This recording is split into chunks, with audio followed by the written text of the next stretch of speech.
हम लोग यहाँ पे क्या करने वाले हैं, नेशनल अफेयर से स्टार्ट करेंगे आज की क्लास से। ठीक है, जो डिस्क्रिप्टिव वगैरह सब सारे क्वेश्चंस हैं, किस तरह से क्वेश्चंस बनते हैं वो भी डिस्कस करते हुए चलेंगे। इसके अलावा जो ऑब्जेक्टिव टाइप ऑफ क्वेश्चंस है उसे भी कवर करेंगे।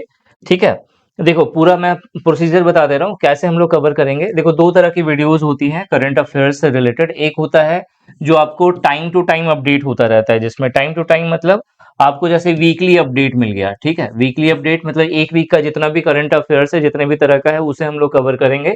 ठीक है, तो उस तरह की एक वीडियोस होती है। एक जो मैं प्रीफर करता था अपने टाइम में और मुझे लगता है कि ये ज्यादा इफेक्टिव होता है।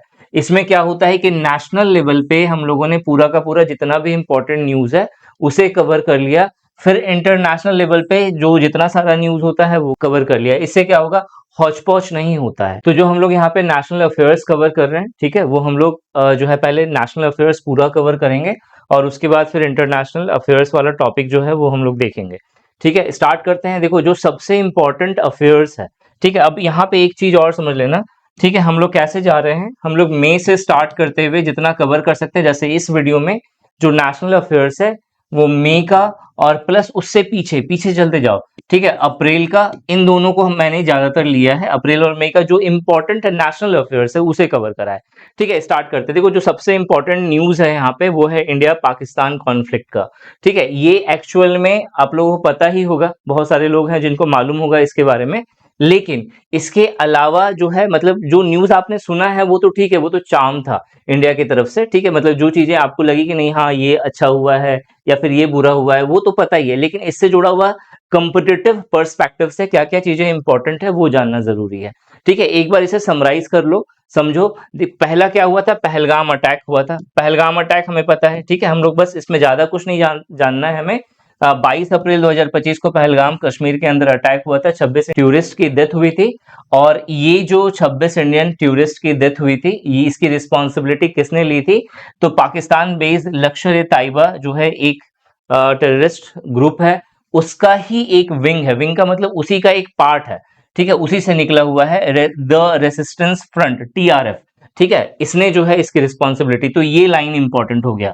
ठीक है, यहाँ पे कि जो है पहलगाम अटैक के पीछे कौन सा जो टेररिस्ट ग्रुप था वो कौन सा था, ठीक है, उसका नाम क्या था। तो बस ये दो चीजें हैं जो आपको याद रखनी है। यहाँ पे इंडिया का क्या रिस्पॉन्स हुआ था, सबसे पहले जो है इंडस जो वाटर ट्रीटी है इसे सस्पेंड कर दिया गया। उसके बाद जो डिप्लोमेटिक टाइप थी पाकिस्तान के साथ उसे कम कर दिया गया। ठीक है, बोला गया है कि बस हम लोग दो ही तीन मुद्दों पे जो है आपसे बात करेंगे, बाकी पे बात नहीं करेंगे। ठीक है, इसके अलावा जो है ऑपरेशन सिंदूर लॉन्च हुआ। यहाँ पे मैंने ऑपरेशन सिंदूर को कवर करा है। मैं क्या कवर करना भूल गया, वो है मेरा इंडस वाटर ट्रीटी को, ये भी इंपॉर्टेंट है। ठीक है, हालांकि बहुत ज्यादा इंपॉर्टेंट नहीं है क्योंकि इसमें बहुत ज्यादा कुछ इफेक्ट देखने को नहीं मिला, लेकिन इसे समझना जरूरी है। ठीक है, देखो इंडस वाटर ट्रीटी जो है मैं आपको यहाँ पे बता दे रहा हूँ, कहीं पे लिख लोगे तो सही होगा, नहीं तो ध्यान में रखना। ठीक है, जो इंडस वाटर ट्रीटी है, ठीक है, ये 1960 में साइन हुआ था। किसके किसके बीच, तो हमें पता है इंडिया के बीच और पाकिस्तान के बीच। ठीक है, इंडिया और पाकिस्तान के बीच में साइन हुआ था। मीडिएटर कौन था इसके बीच में, वर्ल्ड बैंक। ठीक है, वर्ल्ड बैंक यहाँ पे मीडिएटर का काम कर रहा था, उसकी मदद से जो है दोनों ने साइन करा था 1947 से। जो इंडस वाटर के लिए जो विवाद हो रहा था, इंडस इंडस वाटर सिस्टम मतलब पूरा का पूरा इंडस वाटर सिस्टम जिसमें सिंधु नदी या इंडस रिवर आती है और उसकी जो 5 ट्रिब्यूटरीज आती है, उससे उसके पानी से रिलेटेड विवाद चल रहा था। तो उसे उसका कंक्लूजन निकला था इंडस वाटर ट्रीटी 1960 में जो हुआ है वो किसने करवाया था, वर्ल्ड बैंक की मदद से ये हुआ था। ठीक है, वर्ल्ड बैंक का जो हेडक्वार्टर कहाँ पे है, तो वॉशिंगटन डीसी में। ठीक है, वॉशिंगटन डीसी के अंदर, यूएसए के अंदर आता है। ठीक है, तो उसके अंदर है। अब यहाँ पे इस ट्रीटी का रिजल्ट क्या था, इस ट्रीटी का रिजल्ट था कि जो पूरा का पूरा इंडस वाटर सिस्टम है।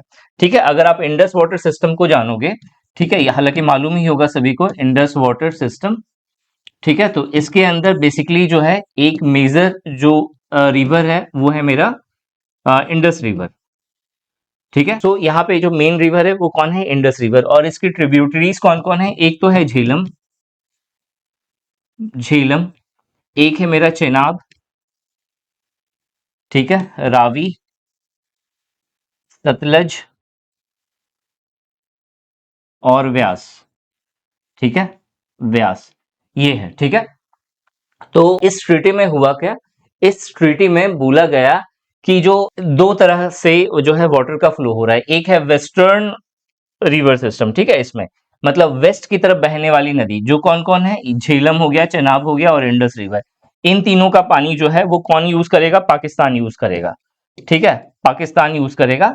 और रावी, सतलज और व्यास का जो पानी है ये कौन यूज करेगा, इंडिया यूज करेगा, ठीक है।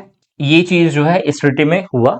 इसके अलावा, ठीक है, देखो इसमें क्या होता है ना, कंफ्यूजन होता है कि किस नदी का पानी जो है पाकिस्तान यूज कर रहा है, तो बहुत आसान है इसको याद रखना। हमें पता है सिंधु नदी पाकिस्तान में जाती है, तो इसमें डाउट नहीं होता है। झेलम चेनाब में डिस्टर्ब हो जाता है बहुत बार, तो बहुत सिंपल है याद करना। जैसे पाकिस्तान है, इसे हम लोग क्या करें, झेल रहे हैं, तो ये झेलम बन गया यहाँ पे, ठीक है। और जो है चैन हमें लेने नहीं देता टेररिस्ट अटैक की वजह से, तो चेनाब यहाँ पे बन गया। तो झेलम और चेनाब जो है ये भी पाकिस्तान के अंदर ही जो है ये फ्लो होता है, मतलब इसका पानी जो है पाकिस्तान यूज करेंगे। और रावी, सतलज और व्यास का जो पानी है वो इंडिया यूज करेगा।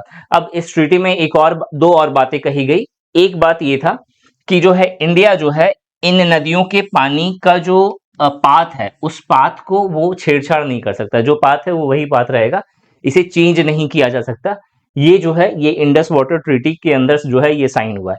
इसके अलावा एक बात और कही गई है कि इंडस, झेलम और चेनाब का पानी इंडिया यूज कर सकता है, लेकिन वो कंजम्पशन पर्पस से नहीं होगा। मतलब ये जो पानी होगा ये नॉन कंजम्पशन पर्पस से यूज किया जाएगा, ठीक है, non consumption purpose, consumption purpose. अब ये नॉन कंजम्पशन पर्पस में क्या क्या आता है, जैसे इरिगेशन, इरिगेशन के लिए इंडिया जो है इन सब का पानी यूज कर सकता है, उन तीन नदियों का।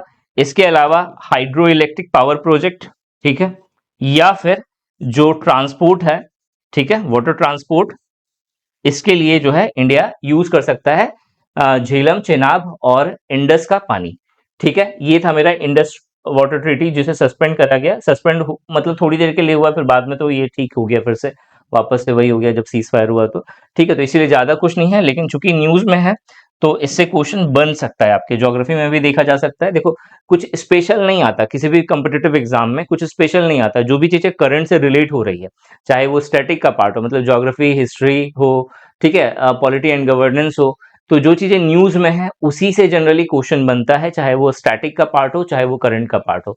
तो हमेशा करंट को इस तरीके से पढ़ना चाहिए कि जो करंट वाला जो पोर्शन है वो भी कवर हो जाए, और साथ साथ उसका जो स्टैटिक पोर्शन है वो भी आप कवर करते हुए चलो। इसका बहुत प्लस पॉइंट होता है, रिवीजन भी होता रहता है, इन डेप्थ नॉलेज भी समझ में आता है, आप अपडेट रहते हो उन सब चीजों से, ठीक है। तो यहाँ पे जो था, यहाँ पे जो है मेरा इंडस वाटर ट्रीटी आपको समझ में आ गया, ये भी बोल दिया। ऑपरेशन सिंदूर फिर लॉन्च करा इंडिया ने 7 मई 2025 को, जो है ऑपरेशन सिंदूर आया, जहां पे राफाल जेट का यूज करा गया। अभी हम लोग इस चीज को भी देखेंगे और किस तरह से क्वेश्चन बनेगा वो भी समझेंगे यहाँ पे, ठीक है। राफाल जेट यूज करा जहां पे स्काल्प जो है क्रूज मिसाइल होती है, और हैमर प्रिसीजन गाइडेड बॉम्ब, ये सब है क्या, अभी हम लोग बात करेंगे इसके ऊपर में। ब्रह्मोस जो है सुपरसोनिक क्रूज मिसाइल का यूज करा गया, और एक जो है इजरायली मेड जो है कामिकाजे, कामिकाजे ड्रोन है, इसको सुसाइडल ड्रोन भी कहते हैं। क्यों कहते हैं वो भी देखेंगे अभी, ठीक है। तो इसे यूज करा गया। बदले में जब ये अटैक हुआ उसके बाद पाकिस्तान ने अपना रिस्पॉन्स दिखाया और ड्रोन और मिसाइल अटैक करने शुरू करे, जिसमें अमृतसर भी इंक्लूडेड था, लेकिन सारे जो है हमले हैं वो फेल हो गए, ठीक है, सिवाय एक आध के, ठीक है। इसके बाद जो है इन्होंने JF-17 थंडर और J-10C फाइटर जेट के द्वारा जो है हम पे जो है मिसाइल लगी थी। कौन सी मिसाइल थी, PL-15, लेकिन फिर वो भी जो है उसे भी हम लोगों ने फेल कर दिया, ठीक है। इसके बाद जो है इन्होंने क्या करा, इन्होंने जैसे होता है ना कि क्लेम करना कि भाई हमने इंडिया के मल्टीपल विमान को गिराए हैं, ठीक है, जिसमें राफाल और सुखोई भी था, ठीक है। तो ये क्लेम करा इन्होंने वर्ल्ड लेवल पे, ये झूठा क्लेम है एक, ठीक है, लेकिन फिर भी करा है, तो ऑब्वियस है एक पार्ट है, ठीक है। क्या पार्ट है यहाँ पे, राफाल के बारे में आपको पता होना चाहिए, सुखोई के बारे में पता होना चाहिए, ये सब चीज है। और इंडिया ने जो ऑपरेशन करा ये तो सबको पता है, ठीक है, लेकिन पाकिस्तान ने इसके अगेंस्ट में कौन सा ऑपरेशन चलाया ये बहुत इंपॉर्टेंट बन जाता है, हर एग्जाम में इसे क्वेश्चन बनने के चांसेस है, ठीक है। तो पाकिस्तान ने बुनियान मारसूस नाम का एक ऑपरेशन चलाया, ठीक है, जिसमें जो है इनका टारगेट क्या था, जितने भी इंडियन मिलिट्री बेसिस है उन्हें जो है टारगेट किया जाना था मिसाइल से। कौन से मिसाइल का नाम है, फतेह 1 और फतेह 2, ठीक है, फतेह 1 और फतेह 2 मिसाइल से जो है इस पे अटैक करना था। लेकिन इंडिया ने इसे रिटेलिएट करते हुए, ठीक है, रिटेलिएट मतलब इसका जवाब देते हुए पाकिस्तान के एयर बेसिस को टारगेट करा, और रावलपिंडी और सरगोधा, ये दो जो इंपॉर्टेंट एयर बेस थे पाकिस्तान के अंदर, उस पे जो है इन्होंने अटैक करा, इंडिया ने अटैक करा। उसके बाद सीज फायर वाला न्यूज सुनने को मिला। ठीक है, तो ये तो पूरा चैन था। ठीक है, अब इससे जुड़ा हुआ क्या क्या चीज है जो आपको समझना पड़ेगा। ठीक है, इंडस वाटर ट्रीटी के बारे में हम लोगों ने बात कर लिया। ऑपरेशन सिंदूर जो चला, उस ऑपरेशन सिंदूर में जो है जितने भी आतंकी ठिकाने थे, ठीक है, पीओके के अंदर, और एक स्पेशली जो है पाकिस्तान के अंदर, जहां पे बहावलपुर, ठीक है, और उसके अलावा जो है सियालकोट है, चाक अमरू है, भिम्बेर है, गुलपुर है, कोटली है, ठीक है, मुजफ्फराबाद है। इन सब जगहों पे जो आतंकी ठिकाने थे वहां पे अटैक करे। ठीक है, तो इसके बदले में अटैक होना नहीं चाहिए था, लेकिन फिर भी पाकिस्तान ने करा। ठीक है, तो उस पे बेस्ड हमें वो सब चीज डिस्कस नहीं करना जो ट्रेंडिंग है, हमें सिर्फ अपने काम की चीजें देखनी है। ठीक है, तो काम की चीजों में सबसे पहले जो मिलिट्री एसेट्स और टेक्नोलॉजीज यूज करी गई इंडिया के द्वारा, ठीक है, उसके बारे में समझना जरूरी है। तो पहला है इसमें रफाल। ठीक है, रफाल जो है किस कंपनी के द्वारा बनाया गया है, तो दसॉल्ट एविएशन, और कहाँ का ये है, तो फ्रांस का है। ठीक है, अब रफाल की कुछ कैपेबिलिटीज है, कुछ फीचर्स हैं। क्या क्या फीचर्स है? सबसे पहले 4.5 जनरेशन मल्टी रोल फाइटर है। 4.5 जनरेशन का मतलब इसके जनरेशन होते हैं, जैसे हर चीज का, जैसे एंड्रॉइड का जनरेशन होता है, तो वैसे ही इसका जनरेशन है 4.5 जनरेशन। मल्टी रोल फाइटर का मतलब ये बहुत सारे काम में के लिए कैपेबल है, बहुत सारे काम को कर सकता है। ठीक है, इसके अलावा, ठीक है, ये जैसे हर जो एयरक्राफ्ट होता है वो कोई ना कोई मिसाइल हो या बॉम्ब हो, उसे कैरी करने के लिए बनाया जाता है, स्पेशली उसके अकॉर्डिंग डिजाइन करा जाता है। तो यहाँ पे जो रफाल है वो स्काल्प मिसाइल के लिए, स्काल्प मिसाइल को कैरी करता है। स्काल्प के बारे में भी अभी हम लोग डिस्कस करेंगे। हैमर जो मिसाइल है उसे भी कैरी करता है। ठीक है, एसा रडार जो है उससे ये मतलब लेस होता है, ताकि जो है सामने वाले को समझ सके कि जो टारगेट जो उसे दिया गया है उस पे वो निशाना लगा सके। ठीक है, इसके अलावा जो न्यूक्लियर वेपन्स होती हैं, न्यूक्लियर मिसाइल्स होती हैं, उसे भी रफाल कैरी कर सकता है। ठीक है, ये हो गया। इससे इससे जो क्वेश्चन जो बनेगा आपका वो ये बनेगा कि रफाल जो इंडिया के पास है उसका एक्चुअल में किस कंपनी ने उसे बनाया है, तो डसॉल्ट एविएशन जो कहाँ की कंपनी है, फ्रांस की कंपनी है। ठीक है, सुखोई 30 MKI, ठीक है, ये जो है सुखोई के द्वारा लाइसेंस बाई हॉल। हॉल जो है एक्चुअल में, हॉल का यहाँ पे फुल फॉर्म जो है हिंदुस्तान एरोनॉटिक्स लिमिटेड। ठीक है, ये इसका हॉल का फुल फॉर्म है। एक्चुअल में सुखोई से जुड़ा हुआ एक इंपॉर्टेंट पॉइंट ये है कि ट्विन जेट इंजन जो है इसके अंदर जो है लोडेड होता है। इसके अलावा लॉन्ग रेंज ब्रह्मोस के लिए कैपेबल है। अब याद रखना, सुखोई को जो है इंडियन एयरफोर्स का बैकबोन कहते हैं, क्योंकि एक्चुअल में ब्रह्मोस जो मिसाइल है ये मेड इन इंडिया है एक तरह से समझ लो, और जो है इसके बहुत सारे वर्जन है हमारे पास। ठीक है, और ये वर्ल्ड लेवल पे जो है काफी काफी फेमस जो है ये मिसाइल है। तो जो सुखोई 30 MKI है, ठीक है, ये एक्चुअल में जो है किस कंट्री के द्वारा ओरिजिन हुआ है, तो रसिया, मेन जो स्टार्ट हुआ था वो रसिया से स्टार्ट हुआ था। अब इंडिया खुद से बना रहा है, डीआरडीओ जो है इसे डेवलप कर रहा है। तो इंडिया रशिया ज्वाइंट, पहले क्या बोलते हैं, ज्वाइंट कोलिब्रेशन के द्वारा जो स्टार्ट करा गया, फिर धीरे धीरे अब इंडिया का सारा कमांड जो है, मैक्सिमम कमांड इंडिया के पास है। ठीक है, उसी तरह से एक जो है एयरक्राफ्ट यूज हुआ है वो है MiG-29। ठीक है, मिकोयन डिजाइन ब्यूरो कंपनी का नाम है जिसने इसे बनाया है, और वो रशिया का है। स्पेशली ये कैसा जो है एयरक्राफ्ट है, तो light weight multi role fighter है, और जो है बेसिकली जो है एयर डिफेंस में जो है थोड़ा मोड़ा जैसे स्टार्टिंग में जैसे होता है ना फाइटर जेट प्लेन, उस तरह से जो है ये काम करता है। ठीक है, मिसाइल जो जो यूज हुई है, जैसे पहला जो मिसाइल है स्काल्प, फुल फॉर्म नहीं है इसका, स्काल्प नाम ही है इसका। ठीक है, और एयर लॉन्च्ड क्रूज मिसाइल है। क्रूज मिसाइल का मतलब क्या होता है, क्रूज मिसाइल को हम लोग गाइडेड मिसाइल भी कहते हैं। ठीक है, क्रूज मिसाइल को हम लोग क्या कहते हैं, गाइडेड मिसाइल भी कहते हैं। ठीक है, गाइडेड मिसाइल भी हम लोग कहते हैं। ठीक है, मिसाइल क्यों कहते हैं गाइडेड मिसाइल, क्योंकि एक सेंसर लगा होता है, इसके जो हेड, इसका जो हेड होता है, हेड पे एक सेंसर लगा होता है, जिससे जो टारगेट है, ठीक है, उस टारगेट के अकॉर्डिंग ये मूव करता है, मतलब टारगेट को हिट करना ही करना है। ठीक है, मतलब टारगेट जिधर जाएगा ये भी उधर ही जाएगा। ठीक है, तो इससे इसे हम लोग उस तरह का जो मिसाइल होगा उसे क्रूज मिसाइल कहते हैं। ठीक है, इसका रेंज कितना है, 500 किलोमीटर अप्रोक्सीमेटली। ठीक है, मैक्सिमम रेंज यहाँ पे मेंशन है 500 किलोमीटर। ठीक है, एयर लॉन्च क्रूज मिसाइल है ये, और जो है deep strike precision use with Rafale. ये बहुत ज्यादा इंपॉर्टेंट नहीं है, रेंज इसके अंदर इंपॉर्टेंट है। ठीक है, और किसने बनाया है, तो फ्रांस ने बनाया है। ठीक है, मतलब हम लोगों ने फ्रांस से लिया है। दूसरा है हैमर, ये भी फ्रांस से हम लोगों ने खरीदा है। ठीक है, प्रिसीजन गाइडेड बॉम्ब है जो 70 किलोमीटर के रेंज में जो है ब्लास्ट कर सकता है। ठीक है, और सबसे इंपॉर्टेंट है हैमर के अंदर, इसके अंदर मॉड्यूलर होता है। मॉड्यूलर का मतलब होता है इसके पार्ट्स होते हैं। ठीक है, इसके पार्ट्स होते हैं, आप इनके पार्ट्स को चेंज कर सकते हो, मॉडिफाई कर सकते हो, ये प्लस पॉइंट है यहाँ पे। जैसे होता है ना, जैसे सपोज ये पेन है, ठीक है, ये पेन है, तो इस पेन को मैं अपने अकॉर्डिंग मान लो डिजाइन करना है, तो इसके कुछ पार्ट्स निकाल करके मैंने वहां पे, मुझे लगा कि यहाँ पे ये पार्ट जो है ज्यादा अच्छा रहेगा, तो मैंने उस पार्ट को यहाँ पे लगा दिया। ठीक है, तो वो हो गया मॉड्यूलर, जिसे मैं अपने अकॉर्डिंग जो है मॉडिफाई कर सकता हूँ। तो ये जो है एक्चुअल में एक मॉड्यूलर बॉम्ब है, जिसे मॉडिफाई किया जा सकता है। इसके अंदर लेयर्स होते हैं, तो आप किसी भी लेयर्स को चेंज करके आप उसका रेंज बढ़ा सकते हो, आप उसका एक्यूरेसी बढ़ा सकते हैं, आप उसके अंदर कुछ और चीज अगर डालना चाहते हैं तो वो भी पॉसिबल है। ठीक है, तो हैमर हम लोगों ने यूज करा जो मॉड्यूलर बॉम्ब था। ठीक है, और ये भी जो है गाइडेड बाय जीपीएस और लेजर के द्वारा था। ठीक है, मतलब लेजर और जीपीएस के द्वारा इसे गाइड किया जा सकता है। नेक्स्ट है मेरा ब्रह्मोस। ठीक है, ब्रह्मोस अगेन एक क्रूज मिसाइल है। क्रूज मिसाइल अगेन क्या होता है, गाइडेड मिसाइल, ठीक है, जिसे लेजर के द्वारा, ठीक है, मतलब जो लेजर लगा हो रहता है एक सामने में, ठीक है, जिसके द्वारा जो है वो अपने टारगेट टारगेट जैसे जाएगा वो भी वैसे ही जाएगा। ठीक है, तो इस तरह का, तो ब्रह्मोस जो है one of the best missile system है, पूरा पूरा का पूरा मिसाइल है इंडिया में। इसके तकरीबन तकरीबन अभी 4 वेरिएंट है। ठीक है, टोटल 4 वेरिएंट है, जिसमें जो सबसे पहला था पुराना, जो जिसे कहते हैं ना पुराना वेरिएंट है, उसे हम लोगों ने यूज करा। 3 और नए वेरिएंट है वो अभी इस्तेमाल कर ही नहीं है। ठीक है, तो ब्रह्मोस मिसाइल को यूज करा है, सुपरसोनिक क्रूज मिसाइल है, ये इंपॉर्टेंट है यहाँ पे। ठीक है, ये चीज याद रखना।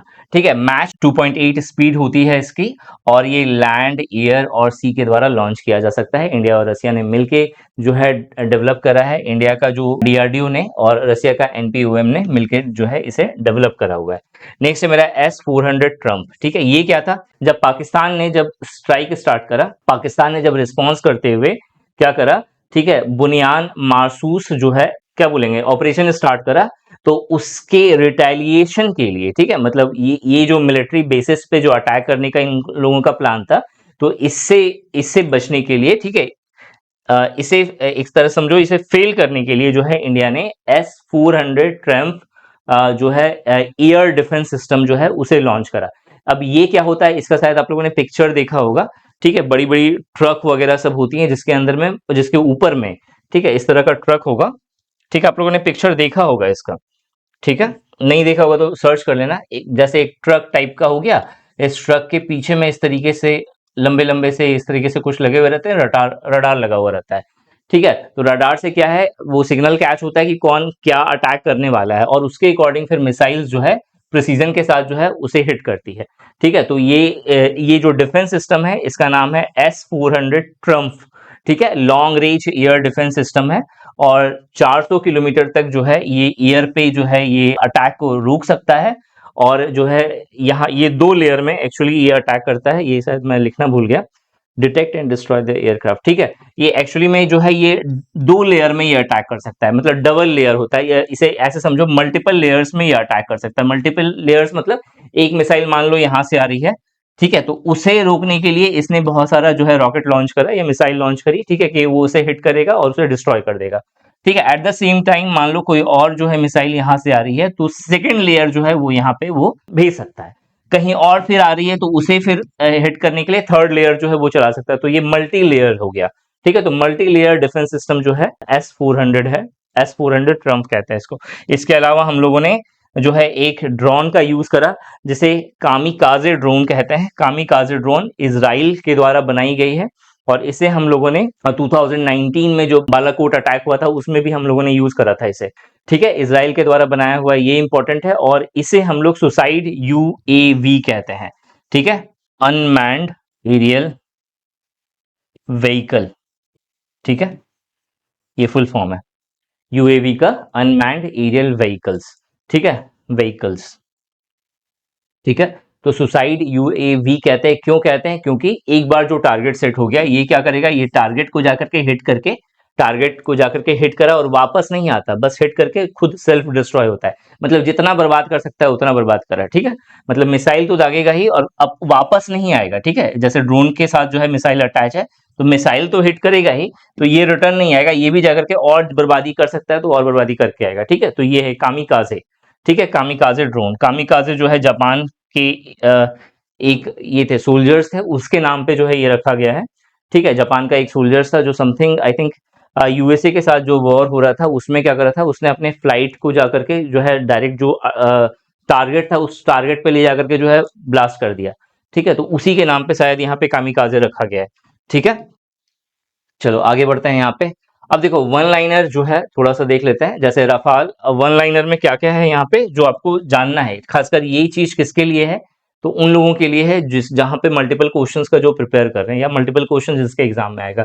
ठीक है, Rafale is equipped with meteor. Meteor भी एक तरह का जो है एयर टू एयर मिसाइल है, उसे भी हम लोग रफाल के में यूज कर सकते हैं। स्काल्प, स्काल्प कैसा मिसाइल है, तो एयर टू ग्राउंड मिसाइल है। ठीक है, सब नाम याद रखना है कि स्काल्प किस तरह का मिसाइल है, तो एयर टू ग्राउंड, इस तरह से क्वेश्चन आता है एग्जाम में, तो ये बिल्कुल लर्न होना चाहिए। मीटियोर जो है एयर टू एयर मिसाइल है। ठीक है, सुखोई 30 MKI जो है उसको इंडियन एयरफोर्स का बैकबोन कहते हैं, जैसे मैंने अभी बताया था थोड़ी देर पहले। ठीक है, ब्रह्मोस ए, ठीक है, ये ब्रह्मोस ए मतलब मैंने बताया था ब्रह्मोस के 4 वर्जन है। ठीक है, ब्रह्मोस ए, एक होगा ब्रह्मोस एक्स, ब्रह्मोस, एक है मेरा EX करके है कुछ। ठीक है, अभी एग्जैक्टली मुंह पे नहीं आ रहा है। ठीक है, 4 वर्जन है, बस इतना मुझे ध्यान में है, बाकी मैं बाद में बता दूंगा फिर कभी। ठीक है, ये एयर वर्जन है। इसी तरह से एयर टू एयर है, एयर टू लैंड होता है, एयर टू लैंड होता है, इस तरह से बहुत सारे 4 वर्जन है टोटल अभी तक। ठीक है, एक है मेरा स्काल्प मिसाइल। स्काल्प मिसाइल को जो है स्टिल्थ कैपेबिलिटीज के लिए जाना जाता है। अब ये स्टिल्थ कैपेबिलिटीज क्या होता है, देखो स्काल्प मिसाइल है वो ऐसे मिसाइल है जो रडार की रेंज में नहीं आते। रडार की रेंज में नहीं आते मतलब आपने देखा होगा, सुना होगा कि रडार ने कैच नहीं करा और मिसाइल ने अटैक कर दिया उस पर। ठीक है, रडार उस चीज को कैच नहीं कर पाता कि कोई मिसाइल हमारी तरफ आ रही है। ठीक है, तो इस तरह का जो मिसाइल सिस्टम होता है इसे हम लोग स्टेल्थ मिसाइल सिस्टम कहते हैं। ठीक है, तो स्टेल्थ कैपेबिलिटीज, स्टेल्थ मतलब चोरी करना एक तरह से। ठीक है, स्टेल्थिंग कैपेबिलिटीज मतलब चुपके से घुसने की, चुपके से कुछ लेने की कैपेबिलिटीज। तो स्काल्प एक ऐसा मिसाइल है जो रडार की पकड़ में नहीं आता है और 500 किलोमीटर बियॉन्ड तक जाकर के जो है ये अटैक कर सकता है या डिस्ट्रॉय कर सकता है चीजों को। हैमर जो है, हैमर, हैमर का फुल फॉर्म इंपॉर्टेंट है यहाँ पे, हैमर से क्वेश्चन बन सकता है। हैमर का फुल फॉर्म क्या है, highly agile modular munition extended range. ठीक है, highly agile modular munition extended range, ये हम हैमर का फुल फॉर्म है, ये इंपॉर्टेंट है, ये आ सकता है एग्जाम में। ठीक है, ब्रह्मोस जो है ये वर्ल्ड का फास्टेस्ट सुपरसोनिक क्रूज मिसाइल है। ठीक है, अब आपको समझ में आ गया होगा कि क्यों ये वर्ल्ड लेवल पे इंपॉर्टेंट है। और पीएम मोदी जी ने जब जो एयर स्ट्राइक खत्म हुआ तो उसके बाद जो है एक लाइव लिया हुआ था, तो उसमें उन्होंने ब्रह्मोस की कैपेबिलिटीज की तारीफ करी। वर्ल्ड ने देखा ब्रह्मोस की क्या कैपेबिलिटीज है ताकि वो प्रमोट हो सके और फिर वर्ल्ड में हम लोग इसका बिजनेस कर सके। ठीक है, तो ये था ब्रह्मोस के बारे में। वर्ल्ड, ये भी पूछ सकता है कि world fastest supersonic cruise missile कौन है, तो ब्रह्मोस। ठीक है, इसके अलावा जो है S-400, ठीक है, S-400 can engage 36 target. S-400 मैंने बताया जैसे आपको कि जो है ये मल्टी लेयर में वॉर करता है। देखो यहाँ पे लिखा हुआ है multi layer air defence system है इंडिया का। अब यहाँ पे 36 टारगेट को एक साथ हिट कर, मतलब 36 अगर मिसाइलें एक साथ आ रही है ना, तो इन 36 के 36 को जो है ये एक साथ अटैक करके मार सकता है, गिरा सकता है। ठीक है, और जो है ये हमने देख लिया था बालकोट 2019 में, हमने हमारा जो ड्रोन सिस्टम है उसे हम लोगों ने यूज करा था। ठीक है, चलो आगे बढ़ते हैं। नेक्स्ट है मेरा ऑपरेशन अभ्यास। ठीक है, ऑपरेशन अभ्यास जो है आपको पता होगा, जो हमारा यहाँ पे सिंदूर वाला जो ऑपरेशन हुआ, ठीक है, उसके बाद पाकिस्तान ने अटैक करा, तो उसके बाद जो है एक इंडिया के ऊपर में कहीं ना कहीं एक इमरजेंसी वाली सिचुएशन बन गई कि कभी भी अटैक हो सकता है, जान माल की हानि हो सकती है। पहली बार जो है इस तरीके का इतना बड़ा ऑपरेशन करा गया। ऑपरेशन अभ्यास जो है एक, ठीक है, क्या है, सिविल डिफेंस एक्सरसाइज है, जो कब हुआ, 7 मई 2025 को ये हुआ। ठीक है, और जो है यहाँ पे ये चीज इंपॉर्टेंट है कि इस ये ऑपरेशन करा किसने, तो ऑर्गेनाइज करा है मिनिस्ट्री ऑफ होम अफेयर्स ने। ठीक है, लेकिन इस ऑर्गेनाइजेशन में इसे क्या बोलेंगे, इसके ऑर्गेनाइजेशन में कुछ और एजेंसीज का कोलैबोरेशन है। कौन कौन से एजेंसीज का कोलैबोरेशन है, तो यहाँ पे इसकी पूरी लिस्ट दी गई है। ठीक है, ये लिस्ट ध्यान में रखना, इससे क्वेश्चन बन सकता है। ठीक है, एक है State Disaster Response Force, SDRF, National Disaster Response Force, fire service, ठीक है, police, home guards, civil defence volunteers, National Cadet Corporation या कॉर्प्स, ठीक है, नेशनल सर्विस स्कीम्स, नेहरू युवा केंद्र संगठन। ठीक है, थोड़ा सा बोरिंग हो सकता है लगे ये पढ़ने में, लेकिन इंपॉर्टेंट है। ठीक है, इससे क्वेश्चन बन सकता है। ठीक है, तो ये इंटर एजेंसीज कोऑर्डिनेशन है जो होम मिनिस्ट्री के साथ इन्होंने कोऑर्डिनेट करके जो है इस पूरे अभियान को जो है लॉन्च करा।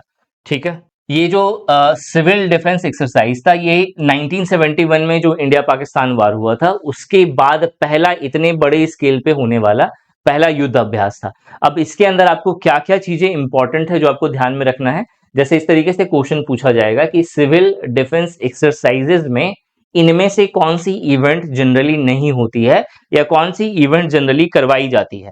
ठीक है, कौन कौन सी इवेंट्स है जो करवाई जाती है, तो एयर रेड सायरन, मतलब आपने देखा होगा कि बहुत तेजी से जो है साउंड आता है सायरन का। ठीक है, मतलब एक तरह से अलार्म आता है कि हवाई हमला हम पे हो रहा है या होने वाला है, तो आप लोग प्रिपेयर कर लीजिए। ठीक है, या फिर सेफ जगह पे चले जाइए, बंकर्स में चले जाइए, उसके लिए ये सायरन होता है, तो इसको बोलते हैं एयर रेड सायरन। उसी तरह से ब्लैकआउट साइमल्टेनियसली, ब्लैकआउट साइमल्टेनियसली मतलब जब इस तरह का सायरन बजा तो आपको क्या करना है, घर की सारी बत्तियां वगैरह सब कुछ बंद कर देना है, सब कुछ बंद कर देना है, मतलब पूरा का पूरा ब्लैक कर देना है। ठीक है, इससे क्या होगा, इससे जो एयर स्ट्राइक जो हो रही है उसे पता नहीं चलेगा कि हमें स्ट्राइक एक्चुअल में कहाँ करना है, शहर कहाँ पे है, लोग कहाँ पे है, इस चीज का पता नहीं चलेगा। ठीक है, तो ब्लैकआउट सिमुलेशन। ठीक है, ब्लैकआउट सिमुलेशन। ठीक है, तीसरा जो है इवैक्यूएशन ड्रिल। ठीक है, इवैक्यूएशन ड्रिल क्या होता है, इवैक्यूएशन ड्रिल, ड्रिल का मतलब क्या हो गया, एक तरह का ट्रेनिंग का प्रोसीजर जिसमें कैसे सेफ जगह पे जाना चाहिए, मान लो अगर सडन अटैक हो गया है तो उस समय बचना कैसे है। ठीक है, सेफ पोजीशन तक कैसे पहुंचना है, बच्चों को बूढ़ों को कैसे बचाना है, इन सब का एक ड्रिल होता है जिसे इवैक्यूएशन ड्रिल कहते हैं। मतलब बेसिकली इसका पर्पस क्या है, सेफ पोजीशन पे जो है पहुंचना। ठीक है, उसके लिए पब्लिक को कैसे अवेयर करना है, इस तरह का यहाँ पे ड्रिल है, मेंशन करा गया है। और एक है मेरा पब्लिक ट्रेनिंग सेशंस, जहाँ पे पब्लिक को ट्रेन किया जाता है कि आपको क्या क्या करने हैं, स्कूल कॉलेजेस के कॉलेजेस की सेफ्टी कैसे करनी है, हॉस्पिटल्स की सेफ्टी कैसे करनी है, फर्स्ट एड कैसे करना है। ठीक है, इमरजेंसी प्रोटोकॉल्स क्या क्या होता है, सर्वाइवल स्ट्रेटेजी क्या होनी चाहिए, इन सब चीजों के लिए ट्रेन करा जाता है। ठीक है, क्लियर हो गया। तो इस पे जो है ऑपरेशन अभ्यास बहुत इंपॉर्टेंट नहीं है, लेकिन इससे क्वेश्चन बन सकता है। ठीक है, अब बन सकता है इसका मतलब ये नहीं कि मतलब नहीं पढ़ना है, आपको पढ़ना है, आपको जानना है। देखो क्वेश्चंस कहीं से भी आ जाता है। ठीक है, तो आपको क्या करना है, जो भी चीजें लग रही है कि नहीं हाँ ये न्यूज में है और इंपॉर्टेंट पार्ट, ठीक है इंडिया के लिए, तो आपको ये चीज याद होना चाहिए, आपको इसके बारे में मालूम होना चाहिए। ठीक है, इसके अलावा जैसा मैंने बोला था कि ये भी यहाँ पे क्वेश्चन बन सकता है कि कितने सारे डिस्ट्रिक्ट में ये जो सिविल डिफेंस एक्सरसाइज है वो कराई गई, तो 244, ठीक है 244, 244 टोटल डिस्ट्रिक्ट है ऑल ओवर इंडिया जहां पे ये एक्सरसाइज हुई थी। अब ये कहां कहां से है या कौन कौन शहरों से है, ठीक है, तो कौन कौन शहरों से है उसका लिस्ट यहाँ पे है, पूरा नहीं पढ़ना, सिर्फ दिल्ली, महाराष्ट्र, तेलंगाना, केरला, राजस्थान। ठीक है, ये 5 स्टेट है, इन 5 स्टेट्स के टोटल 244 डिस्ट्रिक्ट्स को चूज करा गया जहां पे ये मॉक ड्रिल करी गई थी। ठीक है, और इसके कंपोनेंट्स क्या क्या थे, तो air red siren, blackout simulation, evacuation drill और पब्लिक ट्रेनिंग सेशन। ठीक है, और कौन कौन सी एजेंसी, ये भी इंपॉर्टेंट है, इसी से क्वेश्चन उठा के मैंने डाला ताकि आपको समझ में आए कि इससे क्वेश्चन कैसे पूछेगा। ठीक है, तो कौन कौन सी इंटर एजेंसीज हैं जिन्होंने होम मिनिस्ट्री के साथ टाइप करके जो है इस पूरे इवैक्यूएशन जो सीरीज थी, ठीक है, ये जो पूरा का पूरा जो डिफेंस एक्सरसाइज था इसे करवाया पूरे ऑल ओवर इंडिया में। तो स्टेट ये पूरा लिस्ट है, इसे रीड कर लेना एक बार। ठीक है, देखो अब यहाँ पे क्वेश्चन कैसे बनेगा। ठीक है, देखो पहला क्वेश्चन है, अगर डिस्क्रिप्टिव एग्जाम का अगर आप लोग प्रिपेयर कर रहे हो तो पहला क्वेश्चन क्या है, examine the causes and consequences of the 2025 India Pakistan conflict. ठीक है, जो कॉज है, जो कारण है, और जो कॉन्सिक्वेंसेस है, जो परिणाम है 2025 का इंडिया पाकिस्तान कॉन्फ्लिक्ट का, उसे एग्जामिन करिए। How did it affect regional and global piece efforts. ठीक है, तो इस तरह से क्वेश्चन बनेगा। दूसरा जो क्वेश्चन लिया हुआ है वो है operation Abhyas reflected India's evolving civil defence preparedness in times of external aggression discuss. ठीक है, ऑपरेशन अभ्यास जो है वो रिफ्लेक्टेड, मतलब एक तरह से एक रिफ्लेक्शन है इंडियाज का सिविल डिफेंस प्रिपेयर्डनेस सिस्टम में। ठीक है, तो इस पे जो है आपको अपना जो है जो भी थॉट है, जिस तरीके से आप बता सकते हो उस तरह से इसको एक्सप्लेन करना है। ठीक है, यहाँ पे क्वेश्चन नंबर 3 देख लो, compare and contrast the military capabilities. देखो ये इंपॉर्टेंट है, ये किस लिए इंपॉर्टेंट है, क्योंकि यहाँ पे जो मिलिट्री कैपेबिलिटीज बहुत ज्यादा शो हुई है। ठीक है, इंडिया ने भी शो करा है, पाकिस्तान ने भी शो करा है अपना। ठीक है, लेकिन इंडिया का फेमस हुआ है क्योंकि ऑब्वियस है कि इंडिया जो है एक विनिंग पार्ट था इस पूरे कॉन्फ्लिक्ट में, तो वो जीत ही जाता, जीतना भी है उसे। ठीक है, तो compare and contrast the military capability showcased by India and Pakistan during the 2025 conflicts, what lessons can India learn for future security preparedness. ठीक है, तो इस तरह के क्वेश्चंस आएंगे। Analyse the diplomatic and strategic significance of India suspension of the Indus water treaty during the 2025 crisis. ठीक है, ये कुछ टाइप है जिससे डिस्क्रिप्टिव के क्वेश्चंस पूछे जा सकते हैं। ऑब्जेक्टिव क्वेश्चंस कैसे आएगा, which missile was used by India for precision strike during the 2025 conflict. ये सिर्फ एक एग्जांपल है, जरूरी नहीं कि यही है, क्वेश्चन कहीं से भी बन सकता है यहाँ पे। ठीक है, 4 ऑप्शन है, हमें पता है कि जो राइट आंसर है यहाँ पे प्रिसीजन एक्यूरेसी के लिए हम लोग स्काल्प मिसाइल को यूज करा था। ठीक है, यहाँ पे जो है which operation was nationwide civil defence exercise conducted in May 2025। मई 2025 में नेशन वाइड जो हम लोगों ने सिविल डिफेंस एक्सरसाइज करा उसका नाम क्या था, तो ऑपरेशन अभ्यास, यानी कि ऑप्शन सी। ठीक है, सो नेक्स्ट जो है वो है E0 FIR इनिशिएटिव।